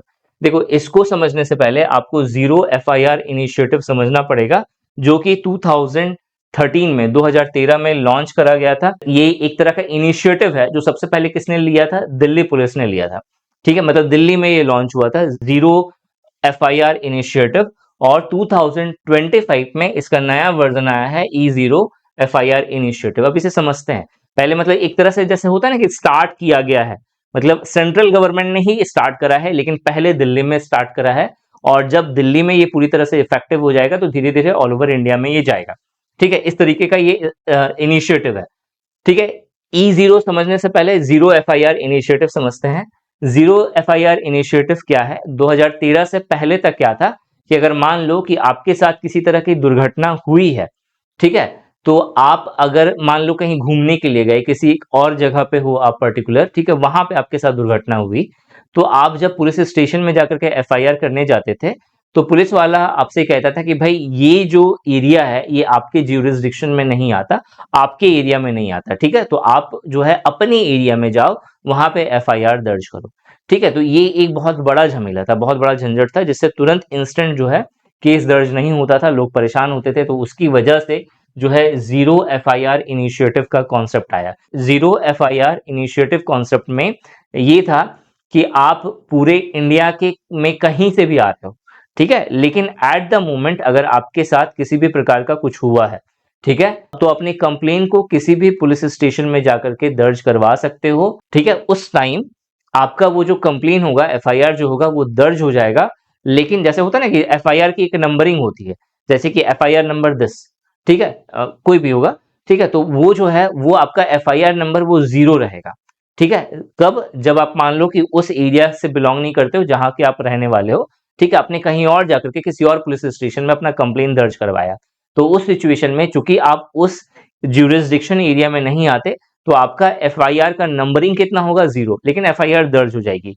और कुछ टाइम के अंदर अंदर, कुछ टाइम मतलब एक वीक या 15 डेज का ड्यूरेशन होगा या 10 डेज का ड्यूरेशन होगा, मतलब इस पे केसेस स्टार्ट हो जाएगा, मतलब जो भी कार्यवाही है वो स्टार्ट हो जाएगी। ठीक है, लेकिन एक पर्टिकुलर टाइम पीरियड के बाद जो है ये जो आपका FIR है वो आपके एरिया के पुलिस स्टेशन में जो है ये ट्रांसफर हो जाएगा। ठीक है, ये था जीरो FIR इनिशिएटिव। ठीक है, E0 FIR इनिशिएटिव जो है इसमें दो चीजें इंपॉर्टेंट है। पहला, ये काम कब करेगा, जब ऑनलाइन फ्रॉड केसेस आया हुआ है 10 लाख से ऊपर का। ठीक है, मतलब क्या है, जो साइबर फाइनेंशियल फ्रॉड कंप्लेंट्स है, अगर ये चीज जो है अगर 10 लाख से ऊपर की है, हुई है, ठीक है, तो उस केस में जैसे सपोज करो मेरे साथ जो है इस तरह का केस हो गया कि 10 लाख रुपए का जो है फ्रॉड हुआ है, साइबर फाइनेंशियल फ्रॉड मेरे साथ। ठीक है, तो मुझे क्या करना पड़ेगा, national cyber reporting portal NCRP की वेबसाइट पे जाकर के ऑनलाइन कंप्लेन दर्ज करना है मुझे, या फिर जो हेल्पलाइन नंबर दिया गया है 1930, 1930 जैसा लग रहा है, ठीक है, 1930 पे कॉल करके मुझे अपना कंप्लेन दर्ज करना है। ठीक है, जब ये कंप्लेन दर्ज हो जाएगी, ठीक है, और ये कंप्लेन कब दर्ज होगी, जब जो केस है वो 10 लाख से ऊपर का है। मतलब ये कंप्लेन तो दर्ज ऐसे नॉर्मल भी होगी, ठीक है, लेकिन इसे E0 FIR तब कहेंगे जब जो फ्रॉड का जो अमाउंट होगा वो 10 लाख से ऊपर का होना चाहिए, पहला चीज। ठीक है, दूसरा, जब आपने कंप्लेन दर्ज की, ठीक है, तो वो E0 FIR के नाम से वो पुलिस स्टेशन में, मतलब ये एक्चुअल में जो है आई थिंक 6 जगह है या 4 जगह है जहां पे ये कंप्लेन जब आप फोन करोगे तभी चली जाएगी। ठीक है, देख लेते हैं कौन कौन सा जगह है। जैसे यहाँ पे एक है मेरा दिल्ली पुलिस, ठीक है, दूसरा Indian cyber crime coordination centre, ठीक है, 2 हो गया। तीसरा national crime records bureau crime, और चौथा जो है criminal tracking network and system, CCTNS, ठीक है, 4 जगह है, ठीक है। मतलब आपने कॉल करा तो इन चारों जगहों पे आपका जो ये जो फ्रॉड वाला केस है वो डिस्ट्रीब्यूट हो जाएगा, ताकि इस पे एक्शन लिया जा सके, मतलब स्टार्ट हो जाए। और आपको एक ड्यूरेशन दिया जाएगा, ठीक है, टाइम बाउंड कन्वर्जन। आपको एक टाइम ड्यूरेशन दिया जाएगा, कितने दिन का? 3 दिन का, ठीक है, 3 दिन का जो है टाइम दिया जाएगा। 3 दिन में, 3 दिन का जो टाइम होगा, उस 3 दिन में आपको क्या करना है, अपने नजदीकी पुलिस स्टेशन में जाकर के इस E0 FIR को जो है मतलब जो एक्चुअल जो FIR होता है, नेशनल FIR होता है, उसमें आपको कन्वर्ट कराना होगा। लेकिन वो 3 दिन तक ऐसा नहीं कि पुलिस बैठी हुई रहेगी, आपका जो केस है वो दर्ज हो जाएगा, उस पर काम करना शुरू हो जाएगा, मतलब एक्शन स्टार्ट हो जाएगा, ठीक है। ये है E0 FIR इनिशिएटिव। अभी ये दिल्ली में लॉन्च हुआ है, ठीक है, और एक्चुअल में ट्रायल मोड में है, ये पूरे इंडिया में लॉन्च होगा, ठीक है, क्योंकि सेंट्रल गवर्नमेंट ने बोला हुआ है, लेकिन अभी स्टार्ट हुआ है तो दिल्ली में अभी बस इसे एक्टिवेट करा गया है, ठीक है। होपफुली आपको समझ में आ जाए, ठीक है। अब यहाँ पे एक चीज और है इंपॉर्टेंट, ठीक है। E0 जो FIR है, ठीक है, वो एक्चुअल में किसके द्वारा लाया गया है? तो भारतीय नागरिक सुरक्षा संहिता, संहिता जिस क्रिमिनल कोड प्रोसीजर होता है उसके 2023 के अंतर्गत। अब ये चीज जो है भारतीय नागरिक सुरक्षा संहिता BNSS 2023, ये एक्चुअल में रिप्लेस करा गया है किसको? तो क्रिमिनल प्रोसीजर कोड 1973 को। अब इसमें और इसमें क्या डिफरेंस था? ये जो था ये पुराना वर्जन था, जिसके अंदर जो है, जैसे आपने देखा होगा ना कि बहुत सारी चीजें जो है ओल्ड फॉर्म में थी, बहुत कॉम्प्लिकेटेड था। FIR करवाने का तरीका, इन्वेस्टिगेशन का तरीका था, वो ओल्ड मॉडल पे काम कर रहा था जो हमारा सिस्टम है, ठीक है। इसे न्यू होना था, जरूरी भी था, क्योंकि डिजिटल हो गया है इंडिया, ठीक है। चीजें जिस तरीके से बढ़ रही हैं, पॉपुलेशन जिस तरीके से बढ़ रहा है, तो ऑब्वियस है क्रिमिनल केसेस भी उसी हिसाब से बढ़ेंगे। तो उस केस में क्या है, उस केस में है कि कुछ नया जो है एक कोड आना जरूरी है, नया प्रोसीजर होना जरूरी है, जिसके थ्रू जो है चीजें बहुत आसानी से, सरलता से हो सके, मतलब क्रिमिनल जस्टिस जो है बहुत आसानी से काम कर सके। तो उसके लिए जो है भारतीय नागरिक सुरक्षा संहिता BNSS 2023 लाया गया, ठीक है, 2023 में ये आया है, ठीक है। और इसी के अंतर्गत E0 FIR सिस्टम जो है वो लॉन्च करा गया है। चलो आगे बढ़ते हैं हम लोग। देखो किस तरह से क्वेश्चन बन सकता है इससे, व्हाट इज जीरो FIR, ठीक है, जीरो FIR क्या होता है, ठीक है। उसके बाद explain its significance in ensuring access to justice. दूसरा टाइप जो क्वेश्चन है यहाँ पे, how does the E0 FIR initiative improve upon the traditional zero FIR mechanism. आपको यहाँ पे बेसिकली पहले तो E0 FIR मैकेनिज्म के बारे में बताना है, फिर आपको बताना है कि E0 FIR इनिशिएटिव ये क्या है। बेसिकली ई का मतलब क्या हो गया, एक तरह से ऑनलाइन, ठीक है, मतलब ऑनलाइन, जैसे निशांत ई अकेडमी, तो ई का मतलब क्या है, ऑनलाइन जो है सारी चीजें हो रही है, तो यहाँ पे भी वही है। तो E0 FIR इनिशिएटिव का मतलब क्या हो गया, जो इसमें क्या जीरो FIR मैकेनिज्म क्या था, आपको पुलिस स्टेशन जाना ही पड़ता था फिजिकली, वो चीज अब हट करके क्या हो गई, आप ऑनलाइन जो है FIR दर्ज कर सकते हो, और वो एट द सेम टाइम जो है 4 अलग अलग ऑर्गेनाइजेशन के पास चला जाएगा, डिस्ट्रीब्यूट हो जाएगा आपका डाटा कि आपके साथ फ्रॉड हुआ है, और केसेस मतलब उस पर एक्शन स्टार्ट हो जाएगा। और आपके पास 3 दिन का समय होगा, 3 दिन के अंदर अंदर आपको नजदीकी पुलिस स्टेशन पे जाकर के जो है आपको उसे ओरिजिनल FIR में कन्वर्ट करना है। होपफुली आपको चीजें समझ में आ गई हो। ऑब्जेक्टिव क्वेश्चंस देख लेते हैं किस तरीके से पूछेगा। Which new digital initiative automates FIR registration for cyber fraud over 10 lakh, ठीक है, मतलब कौन सा डिजिटल इनिशिएटिव लिया गया है जिसमें कोई भी साइबर फ्रॉड अगर 10 लाख से ऊपर हो रहा है तो उस पे जो है ऑनलाइन जो है FIR रजिस्ट्री हो सकती है, ठीक है। तो E0 FIR सिंपल। वक्फ अमेंडमेंट एक्ट, देखो क्या है वक्फ अमेंडमेंट एक्ट। देखो वक्फ क्या था, 1995 में वक्फ एक्ट बना था, ठीक है, मतलब एक्ट क्या है, वक्फ एक्ट 1995, इसे समझेंगे फिर हम लोग जाएंगे अमेंडमेंट में। क्या हुआ था 1995 में, 1995 में जो है वक्फ एक्ट बना था। अब यहाँ पे वक्फ जो वर्ड है, पहले तो आपको ये समझना पड़ेगा, 3 चीजें हैं, एक वक्फ है, एक वक्फ बाय यूजर है, ये भी पूछ सकता है आपसे, बहुत इंपॉर्टेंट, 1, 2, 3, और फिर ये पूरा का पूरा अमेंडमेंट एक्ट 2025, ठीक है, ये 4 चीज इसके अंदर इंपॉर्टेंट है। देखो क्या है, सबसे पहले हम लोग वक्फ समझते हैं, वक्फ क्या होता है। वक्फ का मतलब ये हुआ, जैसे हम लोग क्या करते हैं, हम लोग के पास अगर संपत्ति हो जाए, पैसा हो जाए ज़्यादा, तो हम लोग दान देना चाहते हैं, ठीक है? ताकि जो है कहीं न कहीं किसी और का भी भला हो और उनके दुआओं से हमारा भी भला हो, ठीक है? बिल्कुल अच्छी चीज़ है। वाक़ क्या कहता है? वाक़ है एक्चुअल में क्या, कि इस्लाम में अगर आपके पास संपत्ति है और इस संपत्ति को आप रिलीजियस पर्पज़ से दान दे रहे हैं। अब इसमें संपत्ति का मतलब लैंड ही नहीं हो गया, कुछ भी, किसी भी प्रकार का एसेट जो आपके पास है और आप रिलीजियस पर्पज़ से उसे दे रहे हैं, तो वो वाक़्फ़ बन जाता है, ठीक है? उसे हम लोग क्या कहेंगे? वाक़्फ़ कहेंगे। मतलब जो आपने दान दिया, मतलब हिंदू लोग क्या बोलते हैं? दान। ठीक है, दान करा हमने, दान का मतलब क्या हुआ? रिलीजियस पर्पज से कोई भी माइंडसेट रख करके हमने दान दिया, तो वो हो गया दान। तो दान को ही आप समझ लो कि इस्लाम में वाक़्फ़ कहते हैं, ठीक है? उसमें क्या होगा कि रिलीजियस माइंडसेट है कि भाई लोगों का भला हो, लोगों का उत्थान हो, इस्लाम का उत्थान हो, तो इसके लिए जो है वो लोग दान करते हैं, तो उसे कहा जाता है वाक़्फ़। अब इस वाक़्फ़ को कंट्रोल करने के लिए जो है वाक़्फ़ कमेटी बनाई गई। किस एक्ट के तहत? तो वाक़्फ़ एक्ट 1995 के तहत। ठीक है, इसमें इस एक्ट के तहत सेंट्रल लेवल पे और स्टेट लेवल पे जो है वक्फ कमिटीज हैं, ठीक है? मतलब एक तरह समझ लो कि सेंट्रल वक्फ कमिटी हो गया, स्टेट, हर एक स्टेट का अपना एक वक्फ कमिटी होता है, तो वक्फ एक्ट 1995, ठीक है? ये बेसिक चीज था, आपको समझ में आया? हुआ क्या, अब ये चीज जो है वक्फ एक्ट जब बना, ठीक है, तो वक्फ में कुछ ऐसे प्रावधान थे जिसका दुरुपयोग हो रहा था। क्या दुरुपयोग हो रहा था? वाक्फ बाय यूजर समझते हैं पहले, ठीक है? तो वाक्फ एक्ट 1995 में एक वर्ड मेंशन है, वाक्फ बाय यूजर।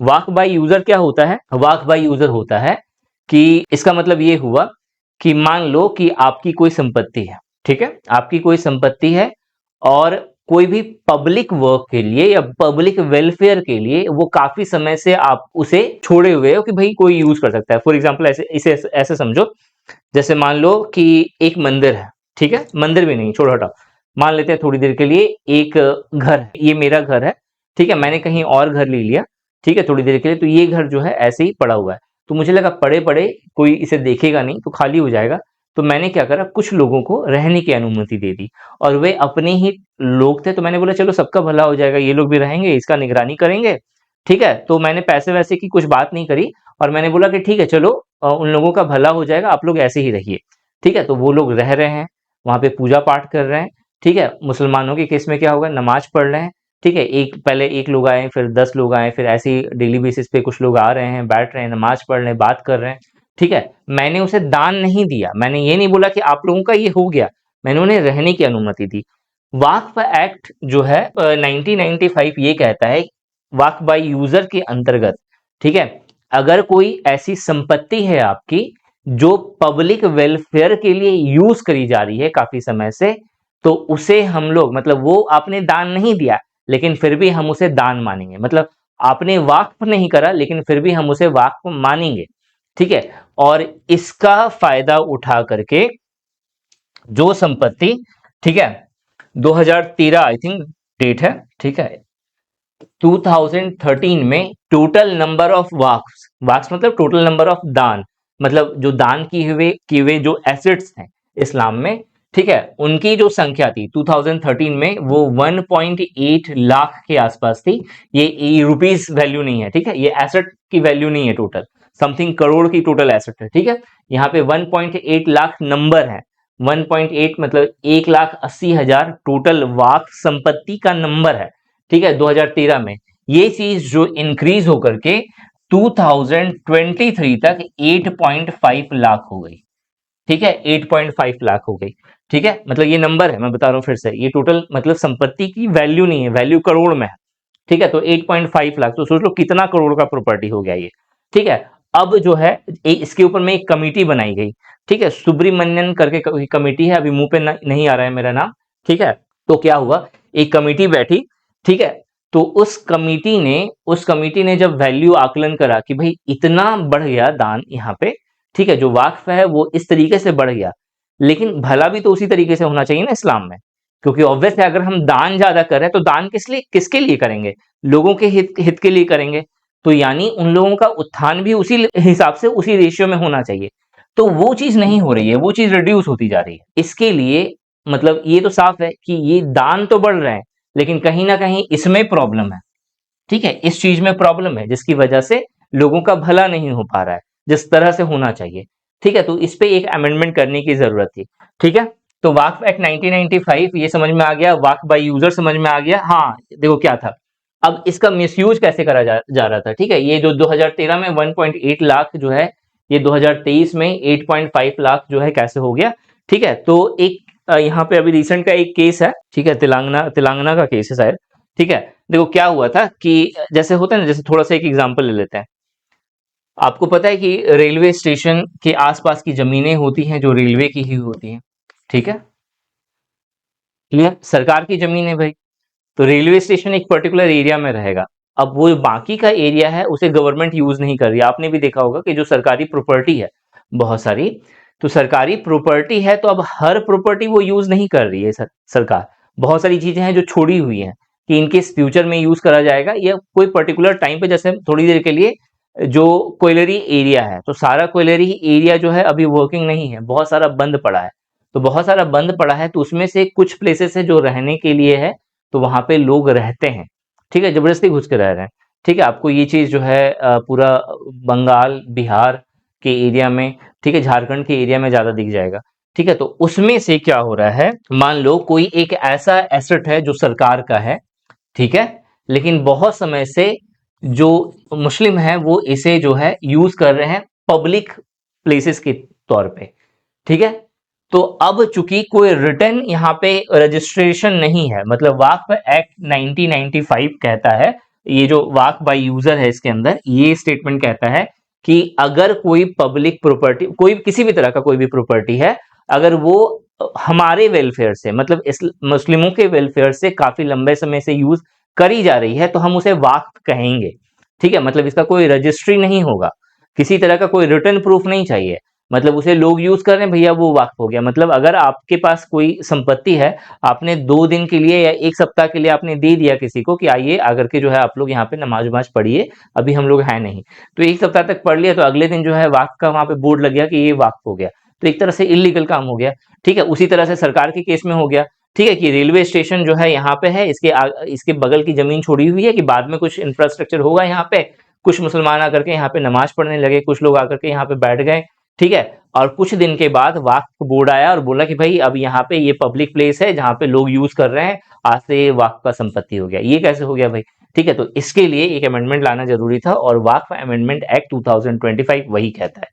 ठीक है, होपफुली इतना प्रवचन से आपको समझ में आ गया होगा। सो यहाँ पे यही सारा चीज मेंशन है। हाँ, क्या क्या इस अमेंडमेंट के अंदर किया गया है वो चीज समझ लो।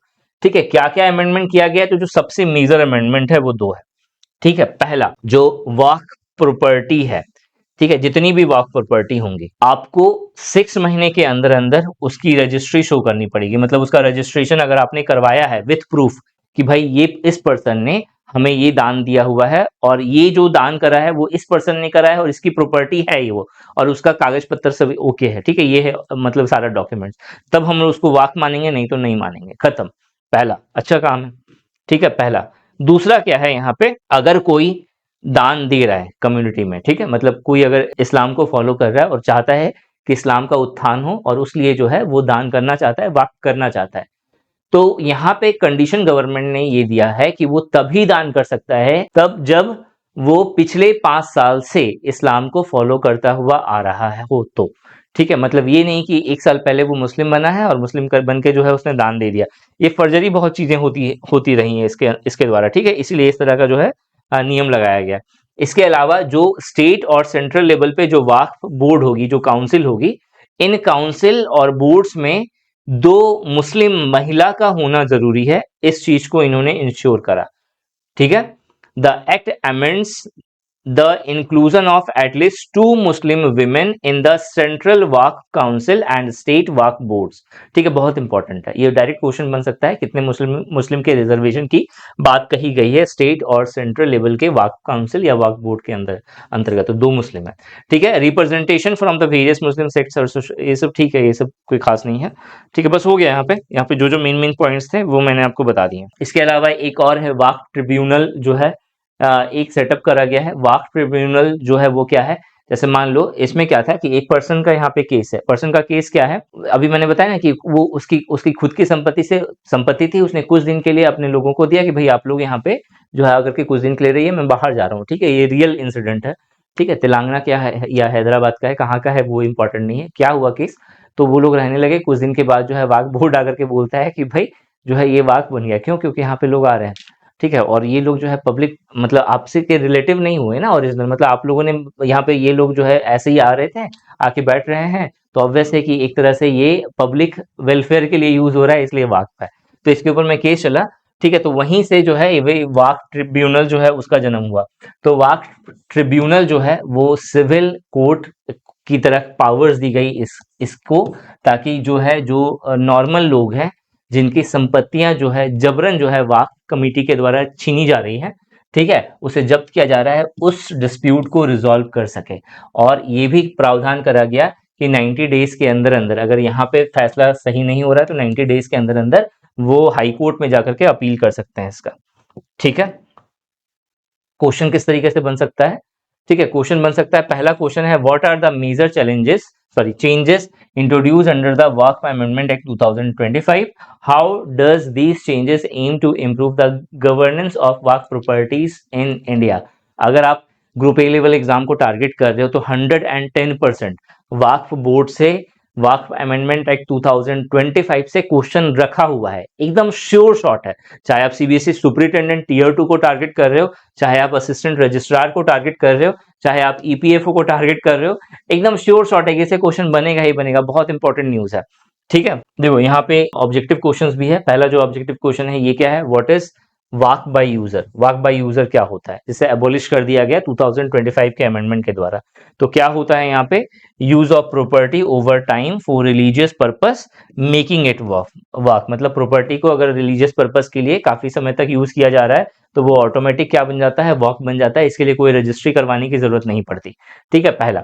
दूसरा जो क्वेश्चन था, दूसरा जो क्वेश्चन है यहाँ पे, waqf amendment act 2025 mandates inclusion of how many Muslim women in central and state waqf boards, बहुत इजी है, ठीक है, दो, ठीक है, तो दो विमेन जो है ये यहाँ पे राइट आंसर हो जाएगा, ठीक है। नेक्स्ट क्वेश्चन आते हैं हम लोग, orange economy eight waves 2025 summit, ठीक है, ये आई थिंक 14 या 15 मई के आसपास का ये न्यूज है।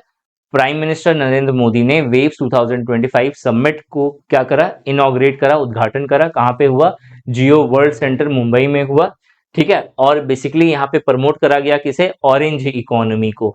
अब यहाँ पे आपसे दो तरह का क्वेश्चन बनता है, पहला ऑरेंज इकोनॉमी क्या है, और दूसरा वेव्स 2025 समिट के बारे में, ठीक है। देखो पहला तो ऑरेंज इकोनॉमी क्या है, वे सारी इकोनॉमी जो अभी के समय में बहुत ज्यादा ट्रेंड में है, ठीक है, वे सारी इकोनॉमी जो अभी के समय में बहुत ज्यादा ट्रेंड में है, और आर्ट एंड कल्चर और इसके अलावा जो मीडिया है उनसे जुड़ी हुई है, मीडिया आर्ट एंड कल्चर, ठीक है। अब जैसे फिल्म हो गया वो भी मीडिया का ही पार्ट है, ठीक है, एग्जाम्पल यहाँ पे मैंने मेंशन करा हुआ है, जैसे फिल्म है, म्यूजिक है, एनिमेशन है, डिजिटल मीडिया है, जैसे यूट्यूब हो गया, फेसबुक हो गया, जहां से अर्निंग हो रहा है, क्योंकि अब देखो जीडीपी में इसका रोल बढ़ता जा रहा है, जो ऑरेंज इकोनॉमी है, जो क्रिएटिव फील्ड है, ठीक है, ये जो है धीरे धीरे करके बढ़ता जा रहा है, और थीम भी बड़ा अच्छा इन लोगों ने सोचा हुआ है इस बार का, जो वेव 2025 है इसका थीम भी इंपॉर्टेंट है, create in India for the world, ठीक है, इंडिया में क्रिएट होगा लेकिन पूरे वर्ल्ड के लिए, ठीक है, क्लियर हो गया। ऑरेंज इकोनॉमी क्या होता है, तो ऑरेंज इकोनॉमी को हम लोग क्रिएटिव इकोनॉमी भी कहते हैं। ये कैसी इकोनॉमी हो गई, तो एक ऐसी इकोनॉमी एक्टिविटीज है जो पूरी तरह से क्रिएटिविटी यूट्यूब, फेसबुक, इंस्टाग्राम, जो भी सोशल प्लेटफॉर्म है जहां से कुछ ना कुछ अर्निंग हो रहा है, कुछ ना कुछ लोग क्रिएट कर रहे हैं स्पॉन्सरशिप के द्वारा, ठीक है। तो क्रिएटिविटी हो गया, आर्ट्स हो गया, कल्चर हो गया, ठीक है, एंड इंटेलेक्चुअल प्रॉपर्टी, ठीक है, तो इन सब को हम लोग क्या कहेंगे, ऑरेंज इकोनॉमी कहेंगे, ठीक है। एग्जांपल मैंने आपको बता दिया, इससे क्वेश्चन ऐसे बन सकता है इकोनॉमी के अंदर, which of the following is not an example of orange economy, और which of the following is an example of orange economy, ठीक है। वेव, वेव फुल फॉर्म क्या है, world audio visual and entertainment summit, ठीक है, world audio visual and entertainment summit, ये जो है वेव्स का फुल फॉर्म है। पर्पस क्या है, पर्पस है to showcase India's creative sector globally and attract content creators worldwide, ठीक है। आप देखो कि इंडिया जिस तरीके से कंटेंट क्रिएशन में काम कर रहा है, ग्लोबल लेवल पे उसके टक्कर का कोई नहीं है। धीरे धीरे करके ये और बढ़िया होता जा रहा है, और बढ़िया होता जा रहा है इस चीज में। ठीक है, तो ऑब्वियसली ये चीज होना था, ये पहली बार हुआ है। ठीक है, वेव्स 2025 का समिट पहली बार हुआ है। वेव्स का फुल फॉर्म आपसे पूछ सकता है, कहाँ हुआ है ये पूछ सकता है, मुंबई में। ठीक है, जियो वर्ल्ड सेंटर के अंदर हुआ है। थीम क्या था ये पूछ सकता है।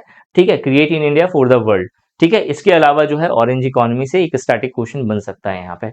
ठीक है, चलो आगे बढ़ते हैं हम लोग। नेक्स्ट है कास्ट सेंसस 2025 अनाउंसमेंट। ठीक है, बहुत इंपॉर्टेंट नहीं है क्योंकि अभी सिर्फ बात हुआ है, पास हुआ है ये पार्लियामेंट में, और जो है जो नेक्स्ट जो सेंसस होगा उसमें ये लागू होगा। ठीक है, कास्ट सेंसस 2025 मतलब कास्ट के अकॉर्डिंग किसका क्या पॉपुलेशन है, कितने लोग हैं। ठीक है, इंडिया में इस चीज के ऊपर में एक अनाउंसमेंट है। ठीक है, फाइनल अप्रूवल कहाँ से मिला है इसे? फाइनल अप्रूवल मिला है 30 अप्रैल 2025 को cabinet committee of political affairs के द्वारा, जिसके चेयरपर्सन कौन है? Prime minister Narendra Modi. ठीक है, इसके अलावा जो है दो चीजें अगर स्टैटिक से अगर जोड़ लोगे तो दो चीजें इंपॉर्टेंट हो गई। पहला जो है ये पूछ सकता है कि फर्स्ट कास्ट सेंसस इंडिया में कब हुआ था? तो 1931 में। ठीक है, आजादी से पहले। अब यहाँ पे क्वेश्चन ये बन सकता है क्या 2011 में जो है कास्ट सेंसस हुआ था? तो 2011 में कास्ट सेंसस हुआ था, लेकिन रेगुलेटिंग बेसिस पे नहीं था, रेगुलर बेसिस पे नहीं था, जिसकी वजह से उसे इंक्लूड नहीं करा। मतलब इसके अंदर बहुत सारी चीजें जो है सही नहीं थी, सही नहीं लगी गवर्नमेंट को, तो उसे जो है लॉन्च नहीं करा गया। ठीक है, 2011 में इसे किया गया था, कास्ट बेस्ड सेंसस को किया गया था, लेकिन ये चीज इफेक्टिव नहीं हुआ था। ठीक है, इसमें और कुछ नहीं है। देखो क्वेश्चन किस तरह से बनेगा, how does the caste census 2025 differ from the socio economic and caste census 2011, मतलब दोनों में क्या डिफरेंस है, what lessons can be learn. ठीक है, दूसरा है examine the challenges and criticism associated with the implementation of the caste based census in India. ठीक है, क्या क्या चैलेंजेस है, क्या क्या क्रिटिसिज्म है, इसके ऊपर में जो है आप बात करिए। ठीक है, क्वेश्चन किस तरीके से बनेगा, when was the official announcement, ये जरूरी नहीं है। ठीक है, ये क्वेश्चन बहुत ज्यादा इंपॉर्टेंट नहीं है अभी। ठीक है, क्योंकि अभी पूरी तरह से ये इफेक्ट नहीं आया, जब इफेक्ट में हो जाएगा तब तो मतलब one of the most important question हो जाएगा ये। ठीक है, ये है जो स्टैटिक बेस्ड क्वेश्चन इससे बन सकता है कि जो last time full caste census जो है कब हुआ था इंडिया में, तो इसका जो राइट आंसर है वो है 1931। ठीक है, ऑप्शन सी। ठीक है, स्टैटिक का पार्ट है ये। ठीक है, अभी मतलब लेकिन हाँ इंपॉर्टेंट आ सकता है, लेकिन बहुत इंपॉर्टेंट नहीं है। अब जो है कुछ अपॉइंटमेंट्स है। ठीक है, कुछ अपॉइंटमेंट्स है। अपॉइंटमेंट में जैसे लेफ्टिनेंट जनरल प्रतीक शर्मा है। ठीक है, इन्होंने जो है इन्हें चार्ज मिला है नदर्न आर्मी कमांडर का। ठीक है, और किसे रिप्लेस करा है? तो लेफ्टिनेंट जनरल सुचिंद्रा कुमार को। ठीक है, ये सब अपॉइंटमेंट्स है। ठीक है, अपॉइंटमेंट से जो है वन लाइनर टाइप का क्वेश्चन बनेगा। एयर मार्शल आशुतोष दीक्षित है, ये chief of integrated defence staff to the chief of staff committee जो है ये बने हैं। ठीक है, और किसे रिप्लेस करा है? लेफ्टिनेंट जनरल पी मेथ्यू को। ठीक है, एयर मार्शल नर्मदेश्वर तिवारी जो है इन्होंने जो है vice chief of Indian air force का जो है इन्होंने चार्ज लिया है, और किसे रिप्लेस करा है? एसपी धारकर को। ठीक है, एसपी धारकर को इन्होंने रिप्लेस करा हुआ है। ठीक है, हाँ ये अगेन एक बहुत इंपॉर्टेंट न्यूज है, बहुत इंपॉर्टेंट न्यूज है। ठीक है, एक ये है और उसके बाद आई थिंक हाँ उसके बाद एक और दो और इंपॉर्टेंट न्यूज है, उसके बाद वन लाइनर मैंने लिया हुआ है। ठीक है, तो फटाफट अब खत्म हो जाएगा, ज्यादा टाइम मैं नहीं लूंगा। ठीक है, देखो ये है गोवा जो है डिक्लेयर्ड हुआ है अभी फुल्ली लिटरेट स्टेट के रूप में अंडर ULLS। ठीक है, तो ULLAS का फुल फॉर्म सबसे पहले समझो, understanding life long learning for all in society. ये फुल फॉर्म है ULLS का। आपसे पूछ सकता है ULLS का फुल फॉर्म क्या है। ठीक है, बेसिकली ये एक इनिशिएटिव है जो 2022 में लाया गया। ठीक है, और इसका टारगेट क्या है? इसका टारगेट है 2030 तक इंडिया को पूरी तरह से लिटरेट करना। ठीक है, अब ये जो लिटरेसी है वो किस तरह से होगी? ठीक है, आपने देखा था जो सर्व शिक्षा अभियान था, शिक्षा अभियान।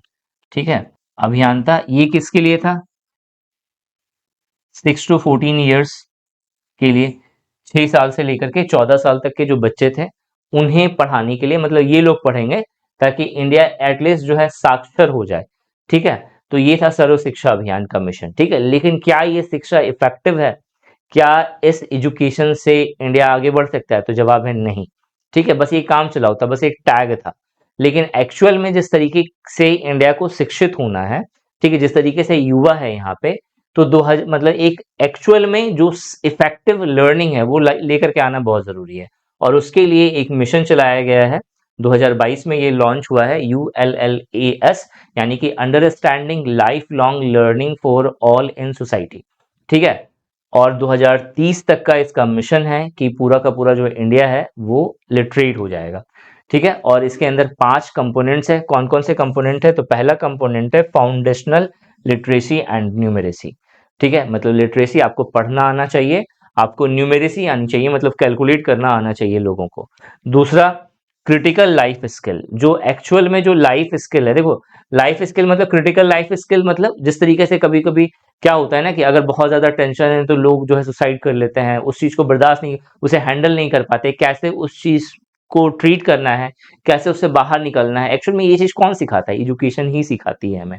एजुकेशन ही हमें बताती है कि एक्चुअल में जो करंट सिनेरियो है उस करंट सिनेरियो में कैसे जिया जाए, उससे कैसे ओवरकम, उससे बाहर कैसे निकला जाए, जो ऑड सिचुएशन है लाइफ में उससे बाहर निकलना है। तो ऑब्वियस है हम पढ़ेंगे तभी तो हम सीखेंगे ना, हमें पता चलेगा कि एक्चुअल में जो है कैसा एटीट्यूड होना चाहिए वहां पे, ठीक है।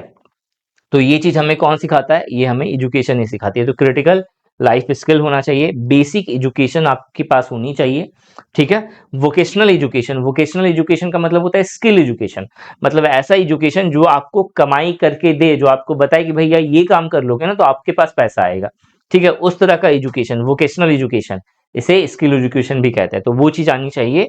और कंटिन्यूइंग एजुकेशन, कंटिन्यूइंग एजुकेशन मतलब ऐसा नहीं कि पढ़ाई ब्रेक हो गया, वो चीज नहीं, वो पढ़ाई लगातार होना चाहिए। अब देखो यहाँ पे ज्योति स्कीम, ज्योति स्कीम जो है ये केरला गवर्नमेंट ने लॉन्च करा है। क्या है ये? तो जो माइग्रेट वर्कर्स है, ठीक है, जो माइग्रेट वर्कर्स है केरला में, उनके लिए ये स्कीम लागू हुआ है, उनके पढ़ाई के लिए, उनके एजुकेशन के लिए। और यहाँ पे फ्री पब्लिक एजुकेशन की बात कही गई है, universal and free public education, ठीक है। किसके लिए है ये? स्पेशली माइग्रेंट लेबरर्स के लिए, ठीक है। और यहाँ पे जो है एजुकेशन है वो 2 शिफ्ट में या 2 चरणों में पूरा होगा। पहला होगा 3 से 6 साल तक के बच्चों के लिए, 3 से 6 साल तक के बच्चों को आंगनवाड़ी में फ्री एनरोलमेंट मिलेगा, ठीक है। और उसके बाद जो दूसरा होगा जो 6 साल या उससे ज्यादा है, उस केस में उन्हें पब्लिक स्कूल्स में डाला जाएगा, ठीक है। इसके साथ साथ उनका रेगुलर हेल्थ और वेलफेयर स्टेटस भी जो है चेक करा जाएगा। बस इसके अंदर यही है, ठीक है, इसके अंदर यही है। बस आपसे ये पूछ सकता है यहाँ पे ऑब्जेक्टिव टाइप ऑफ क्वेश्चन में कि जो ज्योति स्कीम है वो किस गवर्नमेंट ने लागू करा, ठीक है, तो केरला गवर्नमेंट ने, ठीक है। अब कुछ और अपॉइंटमेंट है बहुत इंपॉर्टेंट, उसे देख लेते हैं, बस खत्म हो गया ये, ठीक है। जैसे डॉक्टर अजय कुमार, ठीक है, ये जो है यूपीएससी, ठीक है, यूनियन पब्लिक सर्विस कमीशन के नए चेयरमैन बने हैं, ठीक है, न्यू चेयरमैन है, ये इंपॉर्टेंट है, ठीक है, डॉक्टर अजय कुमार, ठीक है। उसी तरह से जो चीफ जस्टिस ऑफ इंडिया है हमारे 52 चीफ जस्टिस ऑफ इंडिया कौन है? जस्टिस भूषण रामकृष्णा गवाई, ठीक है। इससे पहले कौन थे? तो जस्टिस संजीव खन्ना, ठीक है। तो नए चीफ जस्टिस कौन बने हैं? तो जस्टिस भूषण रामकृष्णा गवाई, ठीक है। इसके अलावा जो नेक्स्ट है वो है संजय मल्होत्रा, ठीक है। संजय मल्होत्रा जो है ये आरबीआई के नए गवर्नर बने हैं, ठीक है। और एक और इंपॉर्टेंट अपॉइंटमेंट है, ये है तुहिन कांता पांडे का, जो सेबी, ठीक है, security and exchange board of India के नए चेयरमैन बने हैं, ठीक है। ये कुछ अपॉइंटमेंट है। अभी पूरा नेशनल अफेयर्स आपका कवर नहीं हुआ है, ये हम लोगों ने कुछ लिया है, ठीक है, 2 महीने का लिया है। 2 महीने के अंदर में नेशनल न्यूज इतना ही था जो हम लोगों ने यहाँ पे कवर करा है, ठीक है। होपफुली सारी चीजें आपको समझ में आई होंगी, ठीक है। इसी तरीके से देखो आज सेशन मंडे को लिया है मैंने, लेकिन ये सेशन मैं संडे को लूंगा और इससे भी अच्छे लूंगा, ठीक है। जो चीजें आपको समझ में आई, हो सकता है कुछ चीजें जो है नहीं समझ में आई होंगी, तो उसके लिए मैं माफी चाहता हूँ। लेकिन संडे को जो सेशन होगा करंट अफेयर का, उसे मैं रेगुलर लेकर के आऊंगा, हर एग्जाम के लिए होगा ये, ठीक है। और अटेम्प्ट करो इसे, आपको आपका जो है बहुत अच्छे से आपका पेपर क्लियर होगा। Thanks for watching this video and good night.